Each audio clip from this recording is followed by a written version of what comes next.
वकला की जबरी गुमशुदगी के हवाले से हम लोगों के पास कोई मैकेनिज्म नहीं है।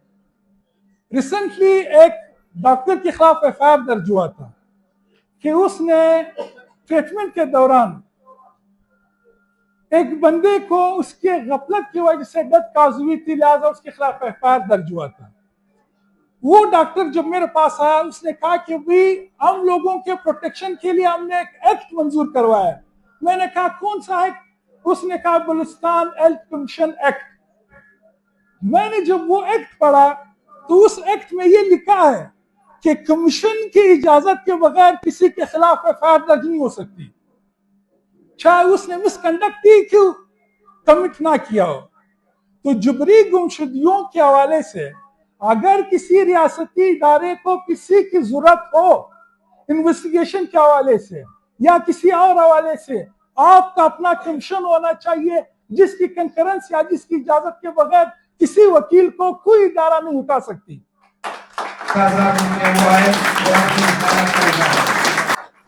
तो उसके लिए मैं तजवीज करूंगा बलूचिस्तान लॉयर प्रोटेक्शन एक्ट, उसमें हम एक कमीशन का प्रोविजन रखेंगे जिस तरह उन्होंने कमीशन का प्रोविजन रखा है कि किसी, अब हम लोगों के पास तो लॉयर प्रोटेक्शन एक्ट मौजूद है लेकिन इंडिविजुअल्स के अगेंस्ट है। अगर एक इंडिविजुअल आपके खिलाफ एक प्राइवेट कैपेसिटी में कोई बंदा आपको ह्यूमिलेट कर लेता है तो फिर आप उस एक्ट की प्रोटेक्शन ले सकते हो। लेकिन अगर कोई रियासती इदारा आपके साथ नाइंसाफी करता है उस हवाले से आपके पास तो कोई मैकेनिज्म नहीं है। तो इसलिए मेरी कोशिश होगी अगर आप लोग मुझे कामयाब करते हो तो मैं Balochistan lawyer protection act introduce करवाऊंगा जिसमें आप सब लोगों का तहफ़्फ़ुज़ होगा।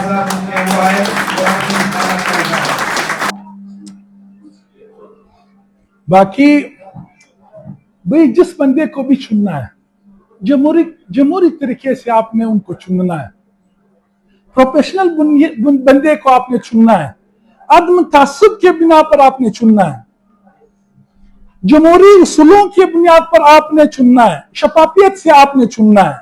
मेरी वाबस्तगी एक पैनल के साथ थी जिस तरह निसबला साहब ने कहा।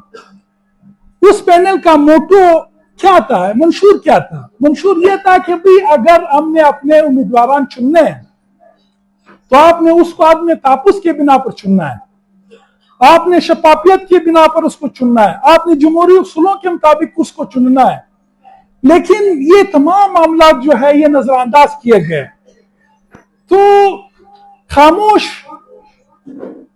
साथी बनने के बजाय मैंने कहा क्यों ना मैं रेजिस्टेंस कर लूं, इस इदारे के लिए रेजिस्टेंस कर लूं। हालात के रहम करम पर छोड़ने के बजाय मैंने कहा यह आलम मैं उठा लेता हूं, किसी ने अगर साथ देना हुआ तो अच्छी बात है, नहीं तो बेशक ना दे।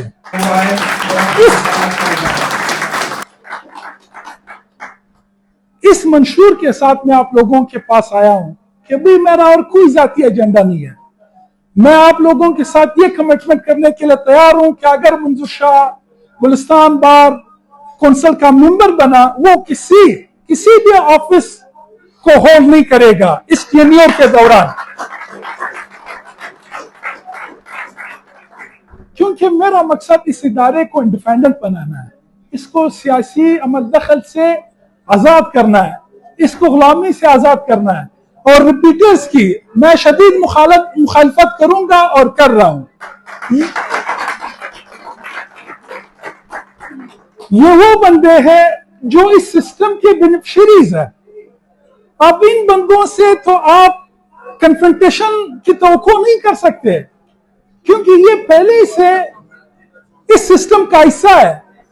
तो इसलिए आपने नए बंदों को मौका देना है जो रेजिस्टेंस शो कर ले, जो स्टेटस को तोड़े, जो इस जमूत को तोड़े, जो कन्फ्रंटेशन दे सके। तो ऐसे बंदों को आप लोगों ने चुनना है, बाकी नस्ल फिरके पे आप लोगों ने नहीं जाना है। वो हबीब जालिब साहब का एक शेर है कि मेरे हाथ में कलम मेरे जहन में उजाला, मुझे क्या दबा सकेगा कोई जुल्मतों का पाला, मुझे फिक्र आमने आलम तुझे अपनी जात का गम, मैं तुलू हो रहा हूं तू गुरूब होने वाला है।